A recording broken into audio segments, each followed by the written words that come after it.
Police Pallavi के कान की, सोने की बाली और A1 लिखी हुई पैरों की पायल ढूंढने के इरादे से वहां गए थे। कमरे में एक बड़ा बैग पड़ा था। हमने उस बैग को खोला। वो बैग तो पूरी तरह औरतों के हर तरह के कपड़ों से भरा हुआ था। उसमें ब्रा थे, अंडरवेयर थे, पेटीकोट थे, यही सब सामान था। ये सबके लिए चौंकाने वाली बात थी। उसके कमरे में तो औरतों के अंडरगारमेंट्स का ढेर लगा हुआ था। ये सब देखकर वो बहुत हैरान हो गए। जब हमने पूछा कि ये सब सामान उसके कमरे में क्यों था, तो उसके बैचमेट ने हमें बताया कि वो रात को यही कपड़े पहनकर सो जाता था। उसका अजीबोगरीब बर्ताव और वो गीता पर हमला करना, उसके बाद औरतों के इतने सारे कपड़े पाए जाना, इससे मुझे यकीन होने लगा कि वो सब जुर्म करने वाला मुजरिम यही आदमी हो सकता है। कम से कम मुझे तो ऐसा ही लगता। लेकिन हमें वहाँ पर पल्लवी से जुड़ा हुआ कोई सामान नहीं मिला। जब हम उसकी तहकीकात कर रहे थे तब देखा जाए तो हमारी जांच सिर्फ उसके कमरे तक ही सीमित थी। उसके गांव नहीं गए थे हम। हमें वहाँ जाना चाहिए था। अगर हम वहाँ जाते तो हमें और भी बहुत सी जानकारी मिल जाती, लेकिन हम वहाँ गए ही नहीं। उमेश रेड्डी का नाम दरअसल बीए उमेश था और उसका जन्म मई 1973 में बसपना मालिगे में हुआ, जो चित्रदुर्ग के पास है। बसपना मलिगे गांव उस वक्त काशीपुरा नाम से जाना जाता था। ज्यादातर लोग या तो किसान थे या फिर दिहाड़ी मजदूरी करके अपना घर चलाते थे। उन दिनों सिर्फ उमेश रेड्डी का परिवार ही नहीं बल्कि गाँव के सभी लोग बहुत ही गरीबी में जी रहे थे। उमेश रेड्डी का परिवार तो बिल्कुल एक आम परिवार जैसा था। शुरुआत में उनके पास कुछ 20-30 एकड़ जमीन थी। जमीन होने के बावजूद पानी की कमी से वो साल में 1 या 2 फसल ही उगा पाते थे। घर और आंगन मिलाकर उनके पास करीब 100 स्क्वायर फुट की जमीन थी। लेकिन आज उनका घर खंडहर बन गया है। और अगर उसकी माँ की बात करें तो वो बहुत मिलनसार थी। वो सभी के साथ मिलजुल कर रहती थी और कभी दोपहर में उन्हें खाली वक्त मिल जाता तो वो दूसरी औरतों से बातें करने चली जाया करती थी।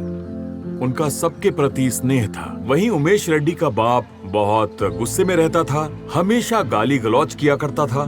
उससे जो भी बात करता था उससे उसका झगड़ा हो जाता था। वो दूसरों के बीच झगड़ा करवाता था। शराब पीने की वजह से अक्सर दूसरों के साथ उसकी हाथापाई हो जाती थी। उमेश रेड्डी के 3 भाई थे और 1 बहन थी। हमने तो सिर्फ उसके सबसे बड़े भाई और सबसे छोटे भाई को देखा है। दूसरे बड़े भाई को कभी देखा ही नहीं। कहते हैं उसका दूसरा बड़ा भाई एक रोड एक्सीडेंट में मारा गया, लेकिन कोई नहीं जानता कि वो कब मरा और कहाँ मरा। उसकी बहन अपने ससुराल में रहती है और इन लोगों से उसका ज्यादा संपर्क नहीं होता। लेकिन उसके भाई आज भी अपने खेत में काम करते हैं और वहीं पर रहते भी हैं। उनसे बात करने के पहले हमें 2 बार सोचना होगा, क्योंकि ना तो उनके हालात अच्छे हैं और ना ही उनके पास कोई जाता है। जब भी कोई उनके पास जाता है तो उसके साथ वो मारपीट कर लेते हैं या फिर झगड़ा कर लेते हैं।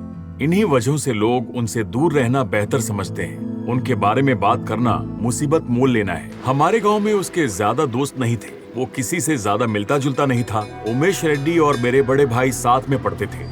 अगर उनकी माने तो उमेश स्कूल में पेन, पेंसिल और किताबें वगैरह चुराया करता था, खासकर लड़कियों की। ऐसा भी नहीं था कि वो पढ़ने के लिए और अच्छे मार्क्स लाने के लिए किताबें चुराता था। उसकी वजह से लोग परेशान होते थे और ये देखकर उसे मजा आता था। चोरी करने की उसकी वजह यही थी। हर बाप चाहता है कि उसके बच्चे के पास एक बहुत अच्छी नौकरी हो, वो अच्छा कमाए, अपने बाप को सम्मान दिलाए। लेकिन उमेश का बाप ये मानता था कि जिंदगी जीनी है तो आज जियो, कल किसने देखा है। और अपने बेटे की गलती पर उसे सजा नहीं देता था, बल्कि उसे सपोर्ट करता था। वो बाजरा चुराता, मूंगफली चुराता, लोगों के घर के बाहर जो बकरियां बंधी होती वो रात को चुराकर उन्हें बेच देता। उन दिनों एक बकरी की कीमत थी 500 से 800 रुपए, जो आज के करीब 8000 से 10,000 के बराबर है। 50 रुपए की चीज गायब हो जाए तब भी लोग बहुत परेशान हो जाते थे। उन्हें नींद नहीं आती थी। लोगों पर भूखे रहने की नौबत आती थी, क्योंकि वो बहुत गरीबी में जिंदगी काट रहे थे। आखिरकार एक दिन सभी लोगों ने घोषित कर दिया कि उमेश रेड्डी चोर है। जब लोगों ने उमेश को ढूंढना शुरू किया तब तक वो गांव छोड़ चुका था और उस दिन से हमें उमेश रेड्डी की कोई खबर नहीं थी। लेकिन करीब 10 साल बाद हमें पता चला कि वो चित्रदुर्ग पुलिस में भर्ती हो गया है। पुलिस डिपार्टमेंट में ज्वाइन करना और ट्रेनिंग में रहते हुए इस तरह का घिनौना अपराध करना, एक तरह से ये बहुत ही हैरान करने वाली बात थी कि कोई वर्दी वाला आदमी भी ऐसा कर सकता है। सच में ये बहुत ही हैरान कर देने वाली बात थी। जब पुलिस ने वहां रेड मारी तब उन्हें पल्लवी का कोई भी गहना वहां नहीं मिला। गीता के केस में सीआईडी ने लोकल पुलिस को इज्जत लूटने की कोशिश की धारा लगाकर उस पर केस फाइल करने के लिए कहा, मगर उस जमाने में ऐसे केसेस होने पर भी जमानत पाना मुजरिम के लिए बहुत आसान था। मेरा ऐसा कोई इरादा नहीं था कहकर वो छूट जाते थे। इसी तरह वो भी अगले 2-3 दिन में जमानत पर छूट गया। वो खुद पुलिस वाला था, इसलिए उसने पहले के सारे अपराध बहुत सावधानी से किए थे। अब वो जैसे ही जेल से छूटा वो चित्रदुर्ग से फरार हो गया और वहां से वो सीधा पहुंचा बेंगलोर, जहां पर उससे पूछताछ करने वाला कोई नहीं था। बेंगलोर शहर कर्नाटक की राजधानी है और यहाँ का सबसे बड़ा शहर भी। 90 के दशक के अंत तक यहाँ आस पड़ोस के लोगों में बहुत मेलजोल था। तब किसी अनजान आदमी का लोगों की नजर से बच के यहाँ वहाँ घूम पाना बहुत मुश्किल था। 1996 तक बहुत सारी हार्डवेयर और सॉफ्टवेयर कंपनियों ने हिसाब किताब लगाया कि काफी कम पैसे में यहाँ बहुत ही सस्ते और काबिल लोग काम करने के लिए मिल जाते हैं। शहर की क्षमता और होने वाली कमाई को देखते हुए कंस्ट्रक्शन के उद्योग में अचानक तेजी से उछाल आया। ये वो समय था जब कंस्ट्रक्शन साइट्स पर यहाँ वहाँ से मजदूरों का काम करने के लिए लोगों का आना शुरू हुआ और उनके साथ कुछ अपराधी भी आए। ठीक इसी दौरान अपराध होने के मामले बहुत बढ़ने लगे, क्योंकि कोई भी किसी को जानता नहीं था। हर शख्स एक दूसरे से अनजान था। हालात एकदम बिगड़ गए। मेरा नाम VPM स्वामी है। मैं कर्नाटक स्टेट पुलिस का एक रिटायर्ड SP हूँ। 96-97 के दौरान मैं पुलिस सब इंस्पेक्टर की ड्यूटी कर रहा था और माइको लेआउट पुलिस स्टेशन का इंस्पेक्टर था। उस दिन तारीख थी 24 जून 1997। तब मैं पुलिस स्टेशन पर था और मुझे हुलीमावू नाम के एक गांव से फोन आया जो कि माइको लेआउट पुलिस स्टेशन से कुछ 5-6 किलोमीटर दूर है। जिसने कॉल किया वो कह रहा था कि हमने एक आदमी को पकड़ के रखा है, वो एक औरत के घर में चोरी करने आया था, प्लीज आप यहाँ जल्दी आ जाइए। जब हम मौके पर पहुंचे तो हमने देखा कि गांव वालों ने उसे एक खंबे से बांध कर रखा है और शायद एक बिजली के खंबे से बांध कर रखा था। वो खुद को बेकसूर बताते हुए कह रहा था कि मैंने कुछ भी नहीं किया, फिर भी ये लोग मुझे मार रहे हैं। मेरे सामने गिड़गिड़ाने लगा कि सर मुझे कुछ नहीं पता, मैं यहाँ का रहने वाला नहीं हूँ, मैं यहाँ आंध्रा से आया हूँ। वो तेलुगु में बोलने की कोशिश कर रहा था। मैं थोड़ी बहुत तेलुगु समझता हूँ क्योंकि मैं बेंगलोर से हूँ। पीड़ित एक औरत थी। वो हादसा एक औरत के साथ हुआ था और उसने उसे रोका और चिल्लाने लगी तो आसपास के लोग मदद के लिए आए और उसे पकड़ लिया। उस औरत का कोई सामान चोरी नहीं हुआ था, इसलिए उसने पुलिस स्टेशन आकर कोई कंप्लेंट दर्ज नहीं कराई। पुलिस स्टेशन पर जब हम उसकी पहचान जानने की कोशिश कर रहे थे तब वो बहुत मासूम बन रहा था। पहले तो उसने अपना नाम राजुलू बताया था। मैंने कहा तुम झूठ बोल रहे हो, अपना असली नाम बताओ। तब उसने कहा कि नाम रमेश है और राजुलू भी। हालांकि उसने कहा कि उसे कन्नड़ा नहीं आती है और वो सिर्फ तेलुगु बोलता है, लेकिन मैं समझ गया कि वो कन्नड़ा समझ और बोल सकता है। हमने फिर और सख्ती के साथ उसकी पूछताछ की। तब उसने बताया कि वो रहता कहाँ है, उसका घर पास ही में है और वो हमें वहाँ ले गया। घर एकदम सुनसान जगह पे था, लगभग 12x12 का रहा होगा। सब कुछ एकदम बिखरा हुआ था, कुछ भी ठीक से नहीं रखा था। सारा सामान हर जगह यहाँ वहाँ फैला पड़ा था। कमरे में हमें बहुत सारी कीमती चीजें मिली, सोने और चांदी की चीजें थी। ताज्जुब की बात थी कि हमें औरतों के बहुत सारे अंडर गारमेंट्स मिले। वहाँ से हमने 1-1 क्विंटल वाले 2 बड़े बैग बरामद किए थे जिनमें सिर्फ औरतों के अंडर गारमेंट्स थे। पुलिस भी काफी दंग रह गई क्योंकि उस कमरे में उनको मर्द के कपड़े नजर ही नहीं आ रहे थे। मैंने उससे पूछा क्या वो शादीशुदा है या किसी औरत के साथ रहता है। उसने बोला उसके साथ कोई औरत नहीं है। जब उससे पूछा गया कि उसके पास ये कपड़े कहाँ से आए, उसने कहा कपड़े बाहर सूखने के लिए पड़े थे और उसने चुरा लिए। क्या करते थे कपड़ों का? पहले तो उसने नहीं बताया, लेकिन बाद में हिचकिचा कर बोला कि रात में उन कपड़ों को पहनकर वो मास्टरबेट करता है। उसकी बातों को सुनकर मुझे शक हुआ कि वो यौन अपराधों में भी शामिल हो सकता है। पुलिस को लगा कि इस आदमी के साथ कुछ तो गड़बड़ है। उनको ये नहीं पता था कि ये फेटिशिज्म है।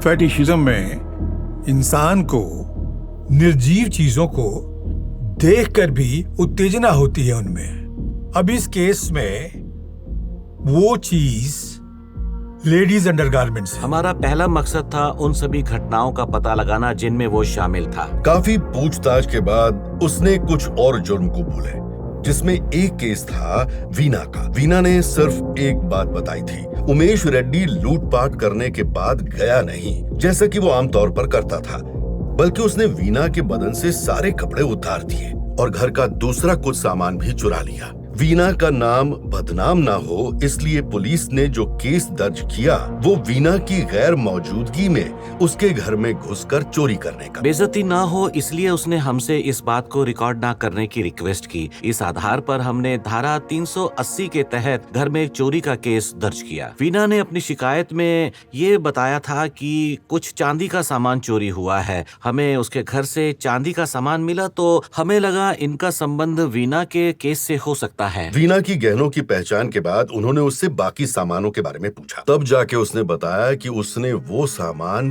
पीनिया के इलाके से चुराया था। पीनिया का एक पुलिस ऑफिसर जिसका नाम न्यामे गौड़ा था और एक पीड़ित महिला जिसका नाम संध्या था सामान और रमेश की पहचान करने के लिए आए। तलाशी में संध्या का भी सामान मिला था और उसने उस सामान में से अपना सामान पहचाना। उसने रमेश को भी पहचाना जिसने अपराध किया था। मेरा नाम बसवलिंगप्पा नांजप्पा न्यामेगौड़ा है। उस वक्त मैं बेंगलोर के पीनिया पुलिस स्टेशन में इंस्पेक्टर के तौर पर तैनात था। 14 जून 1997 की दोपहर को जब संध्या घर पर अकेली थी, एक आदमी ने पता पूछने के बहाने से दरवाजा खटखटाया। जैसे ही दरवाजा खुला उसने उसका गला पकड़ा और उसे खींचता हुआ अंदर ले। साइकिल की चेन से गला घोंटकर वो उसे खींचते हुए अंदर ले आया, उसके कपड़े उतारे और ये अपराध किया। उसके बाद उसने साइकिल की चेन से कसकर गला दबाया जब तक कि वो बेहोश ना हो गई। जब संध्या ने उसे पहचाना तब वो बहुत डर गई और उसे काफी दूर खड़ी हो गई। वो उसे देखते ही थर-थर कांपने लगी। मुझे लगता है इस आदमी को हमारी हिरासत में देखकर वो बेहोश होने वाली थी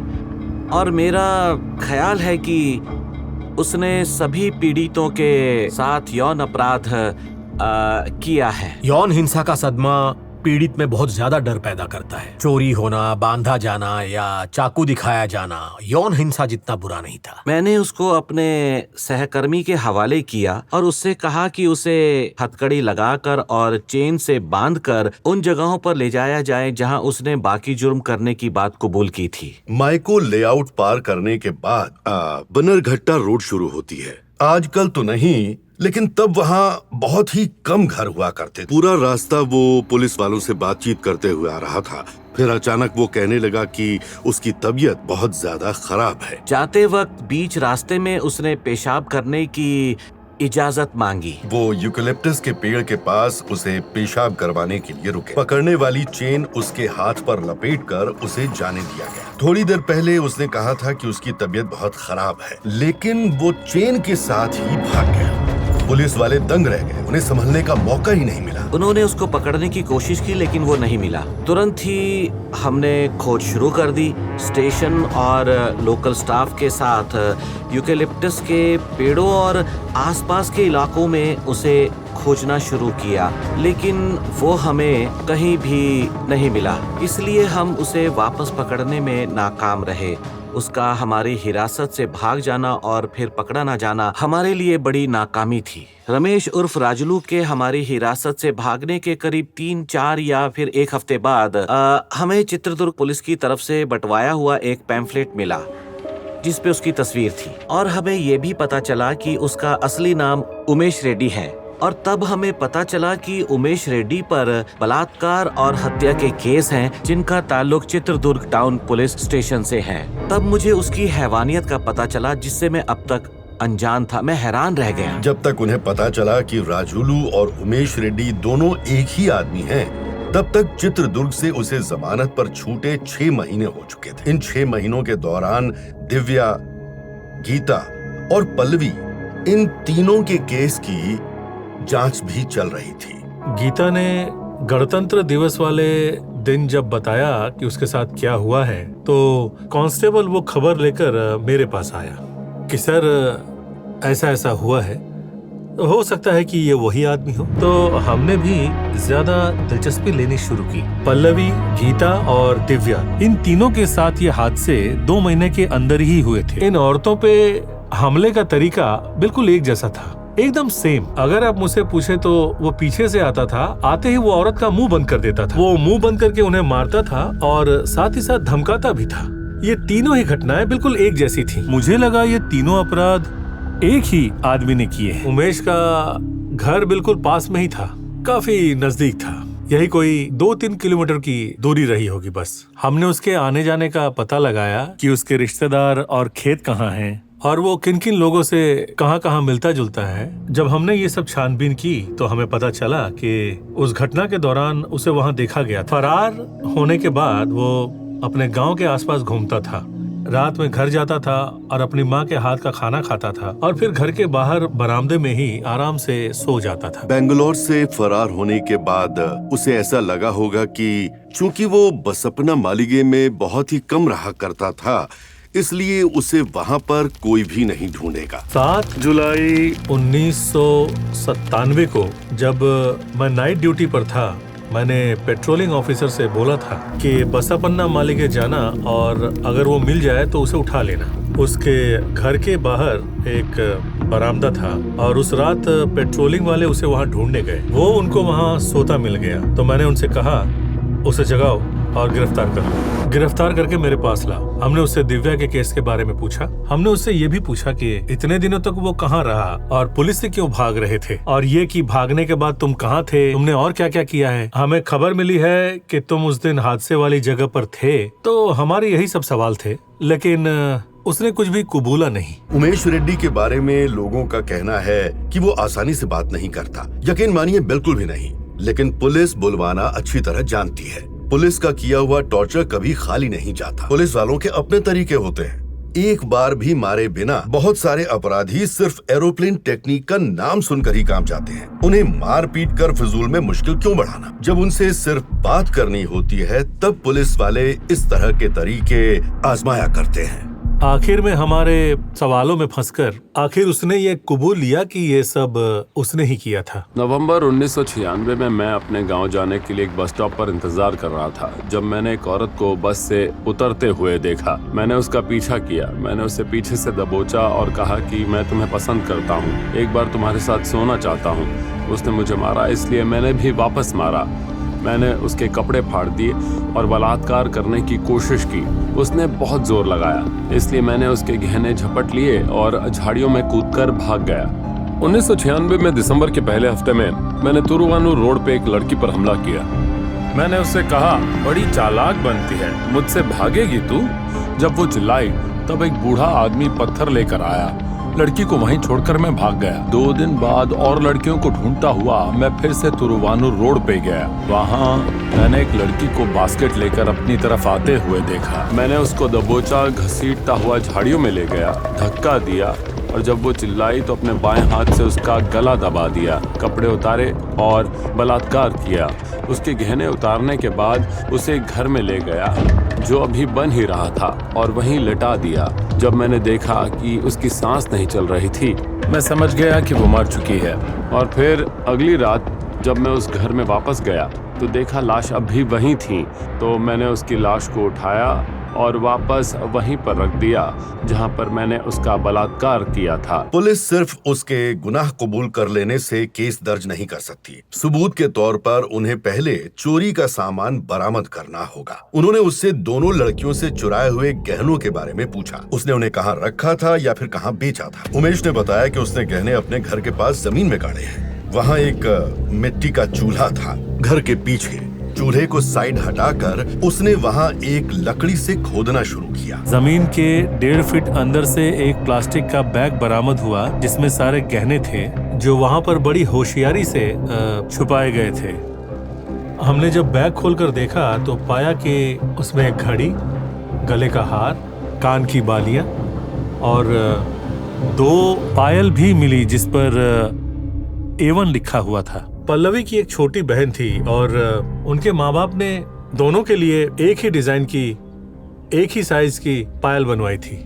वो दूसरा जोड़ा ले आए और इस जोड़े से मिलाया। इसके अलावा हमें जो घड़ी, कान की बाली और पायल मिली थी वो सब दिव्या की थी। हमने उसे बुलाया और वो पहचान के लिए आई भी। उसने देखकर पहचाना कि उमेश ही वो शख्स है जिसने उस पर हमला किया था। तो उन लोगों के सामान को पहचानने के बाद हमने उमेश को गिरफ्तार किया और उसको सीआईडी के सामने हमने पेश किया। बसपना मालिगे से उसे पकड़ने के बाद जब वो आ रहे थे तब उनके साथ एक घटना हुई। अब यहाँ उमेश ने क्या किया कि जब वो उसे जीप में लेकर वापस आ रहे थे तब उसने अचानक अपनी पैंट उतारकर उस कांस्टेबल के पैर पर हक दिया जिस कांस्टेबल ने उसे पकड़ा हुआ था। अगर कांस्टेबल चौंक कर पकड़ ढीली कर देता तो वो भागने में कामयाब हो जाता, लेकिन कांस्टेबल झांसे में नहीं आया।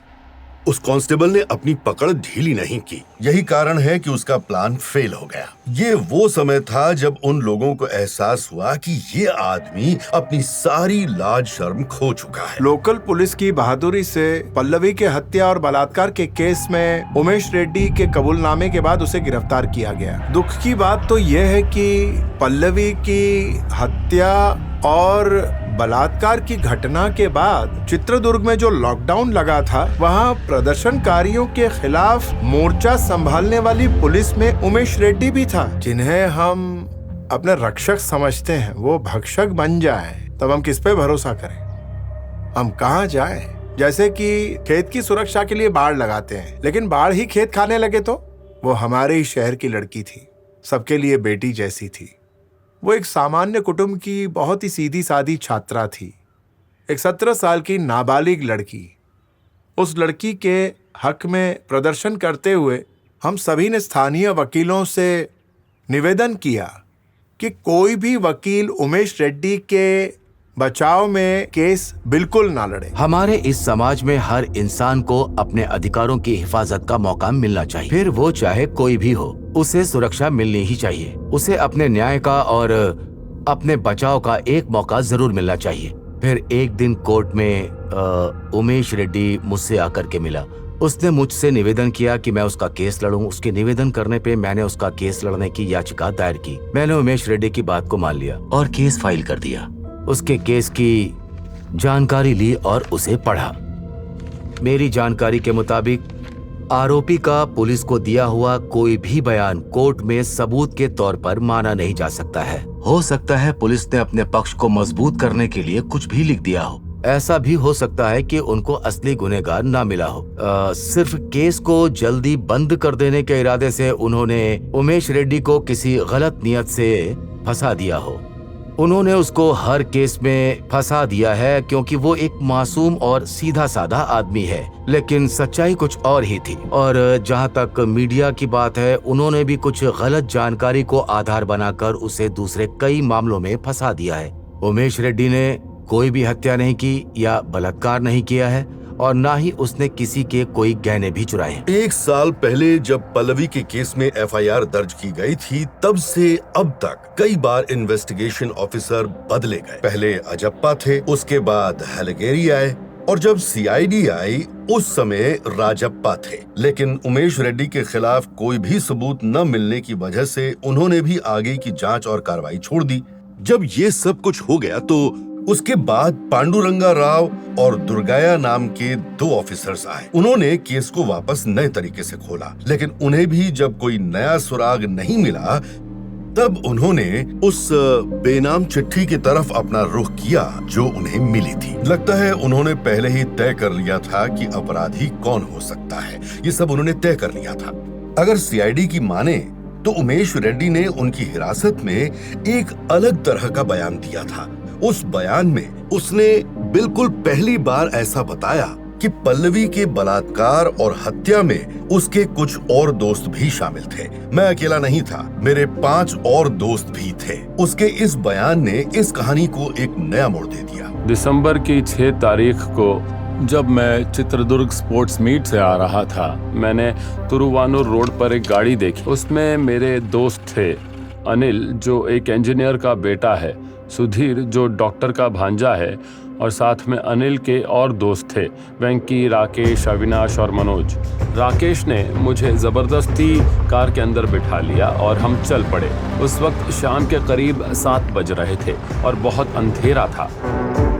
तभी हमने एक लड़की को अपनी तरफ आते हुए देखा। राकेश ने उसे किडनैप करने का प्लान बनाया। मैंने उनसे कहा कि मैं जाना चाहता हूँ, लेकिन उन्होंने मुझे धमकाया और बैठाए रखा। जब वो चिल्लाने लगी तो उन्होंने कसकर उसके हाथ और पैर पकड़ लिए, मुंह बंद किया और गाड़ी में डाल दिया। जब मैंने साथ आने से मना किया तो उन्होंने कहा कि मैं इस घटना का इकलौता गवाह हूँ। लड़की को अगवा करने से पहले उन्होंने मुझे धमकाया कि वो मुझे और मेरे परिवार को जान से मार देंगे।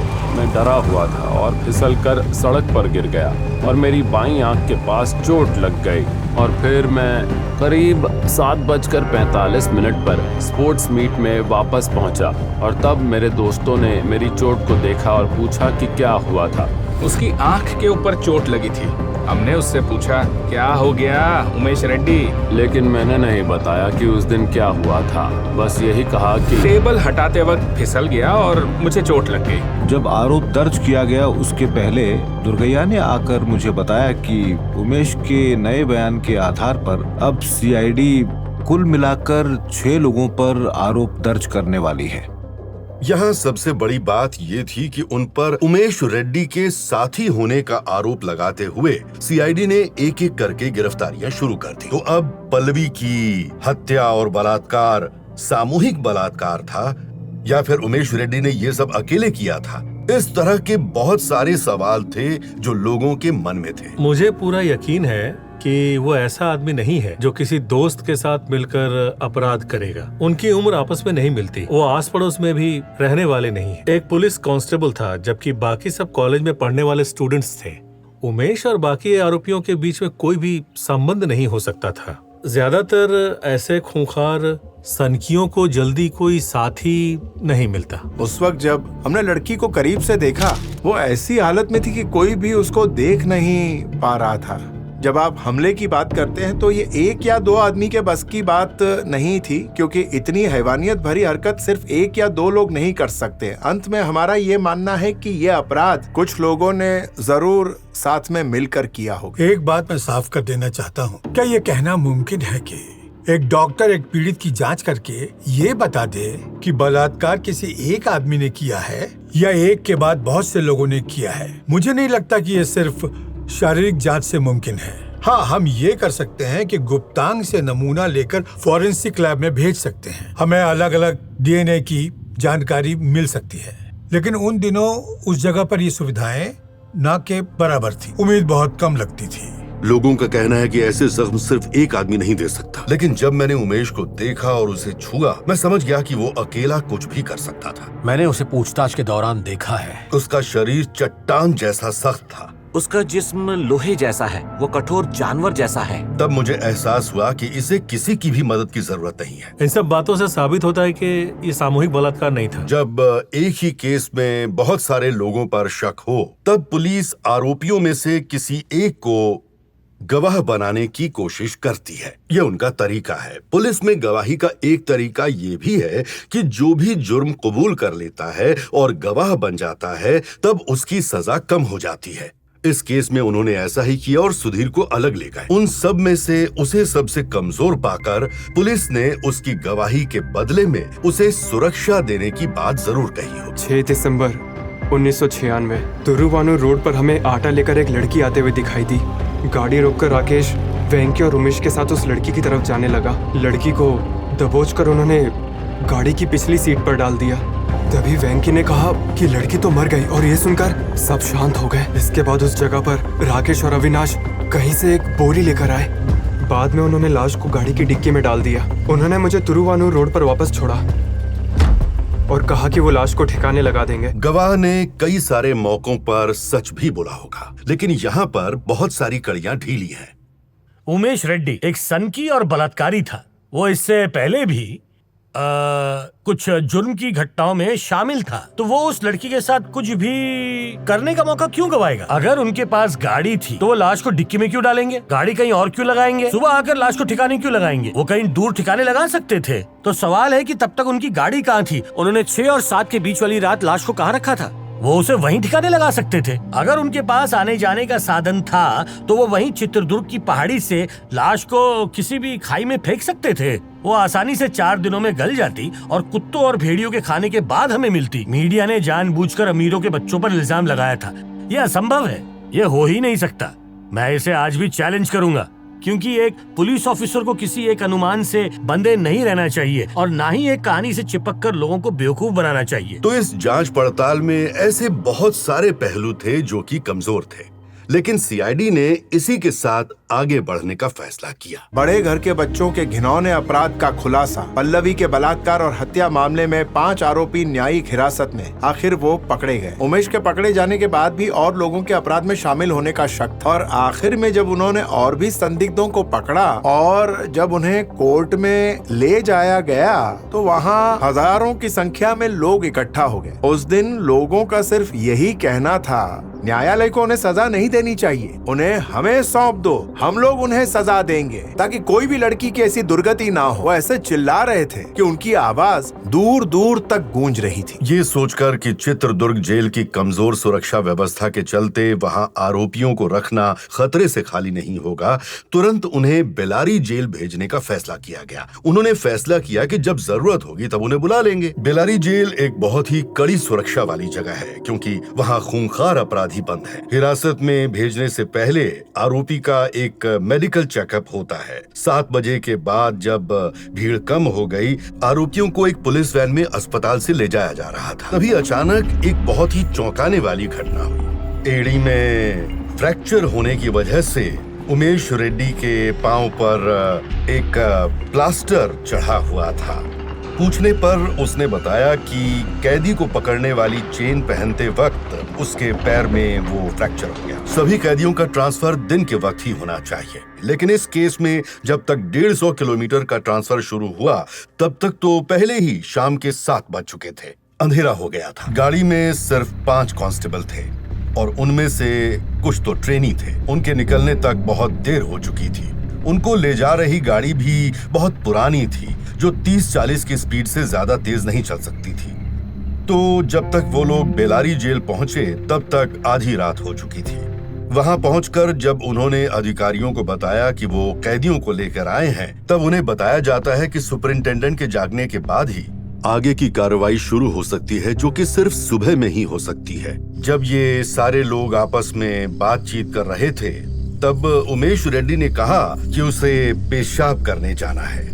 उसके साथ एक बूढ़ा कांस्टेबल भी था जिसे डायबिटीज थी। उस कांस्टेबल को भी पेशाब करना था, इसलिए उसने उमेश के साथ जाने की बात की। दोनों वहीं पास में ही अंधेरे में पेशाब करने गए। वो लोग कोई ढंग की जगह देख रहे थे। पुलिस कांस्टेबल जिसे डायबिटीज की बीमारी थी धीरे धीरे पेशाब कर रहा था। वहीं उमेश रेड्डी ने जल्दी से पेशाब किया और